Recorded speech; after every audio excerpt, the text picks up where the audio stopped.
que esteja tudo bem com vocês. Durante a Idade Média, um dos períodos mais obscuros da história da humanidade, surge um poeta italiano capaz de revolucionar a cultura da época e construir, vejam bem, construir uma obra que ainda hoje é considerada como a mais importante da literatura medieval, meus amigos. Seu nascimento ocorreu em 1265. Vejam só quanto tempo tem. Mas, como não havia documentos oficiais, óbvio, torna-se muito difícil encontrar uma data que seja precisa, que marque precisamente o seu nascimento.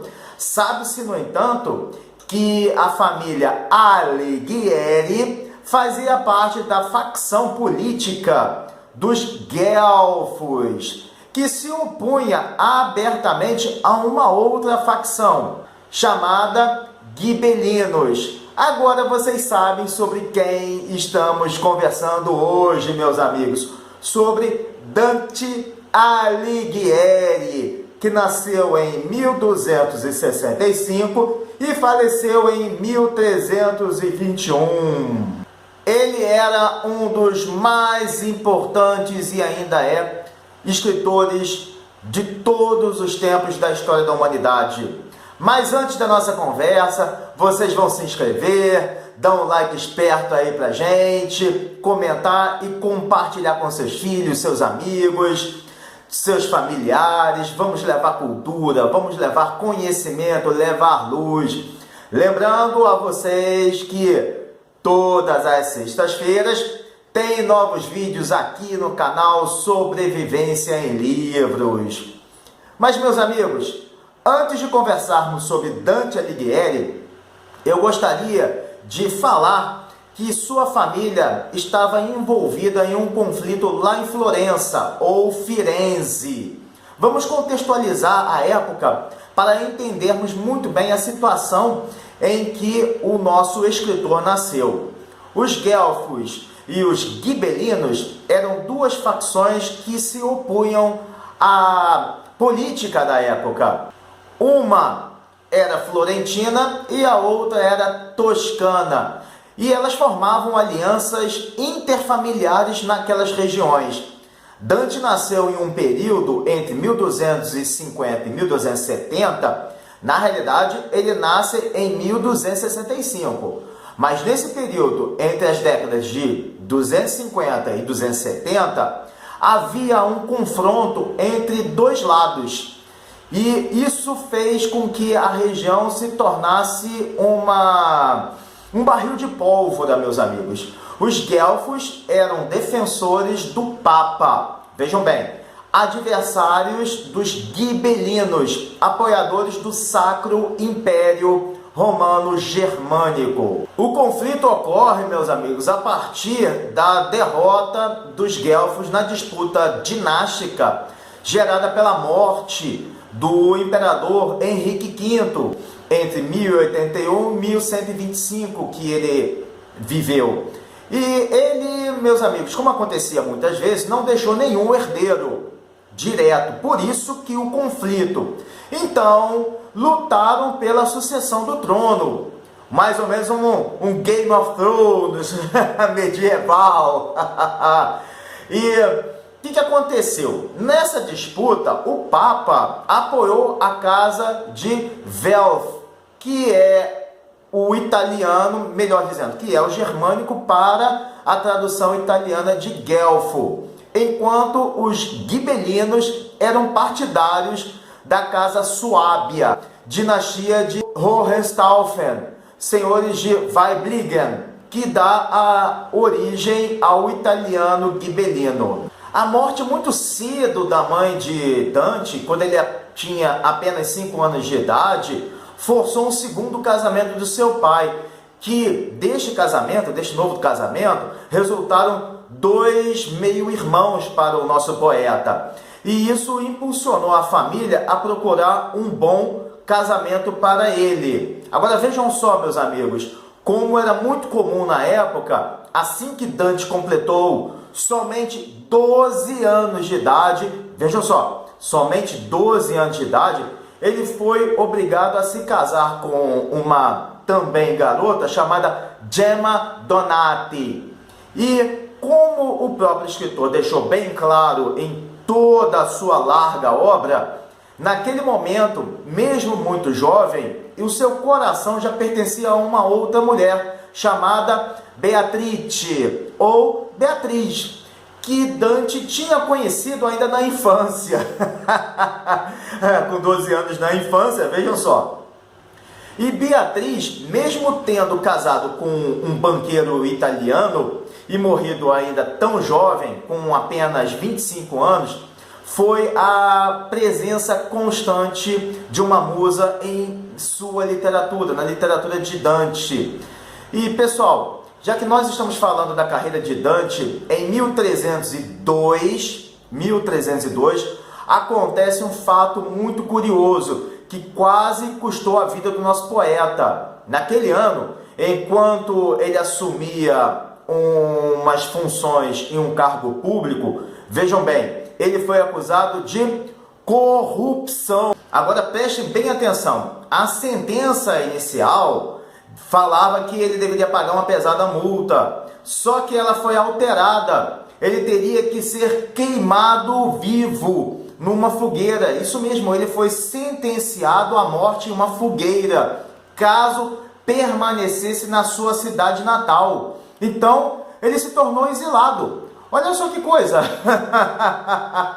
Vejam só se a moda pega. Se essa moda pega, seria uma verdadeira apocalipse ambiental de tanto derrubar árvore para queimar corruptos.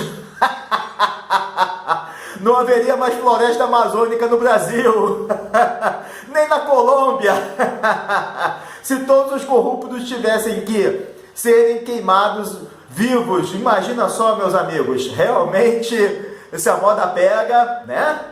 Se a moda pega, nem Davos poderia dar jeito, nem as convenções de Davos, as convenções ambientais de Davos dariam resultado. Mas vamos voltar para a nossa conversa, meus amigos. Dante ficou tão frustrado. Imaginem isso para ele. Um homem digno, uma pessoa que sabia que não tinha feito nada, apenas alguém utilizou o nome dele. Depois as investigações comprovaram isso. Mas até então ele ficou muito frustrado diante daquela injustiça e partiu imediatamente para o exílio entre Verona, Bolonha e Ravenna. Dante acreditava que seu retorno à Florença poderia ser conseguido através da pena e da tinta, ou seja, escrevendo. Então ele começou a se dedicar às obras líricas e tratados políticos, pois pensava que esse seria um caminho para obter o mérito do perdão.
Foi justamente nesse exílio que ele encontrou inspiração para escrever a sua magnum opus, ou seja, a sua obra magna, que é a Divina Comédia. E o termo divina só apareceu pouco tempo depois da morte do escritor e foi dado pelo poeta italiano Boccaccio, que viveu entre 1313 a 1375. A famosa Divina Comédia, meus amigos, é formada por 3 partes: inferno, purgatório e céu. E Dante, ele mesmo, é a personagem principal. Esse texto narra a jornada do próprio Dante, que é guiado pelo poeta romano Virgílio, através das passagens do inferno, partindo em seguida para o purgatório e eventualmente ele vai para o céu. Nessa jornada que sobe, essa jornada ascendente, ele cruza com várias personalidades históricas que após a morte foram colocadas nesses 3 espaços, nesses 3 níveis.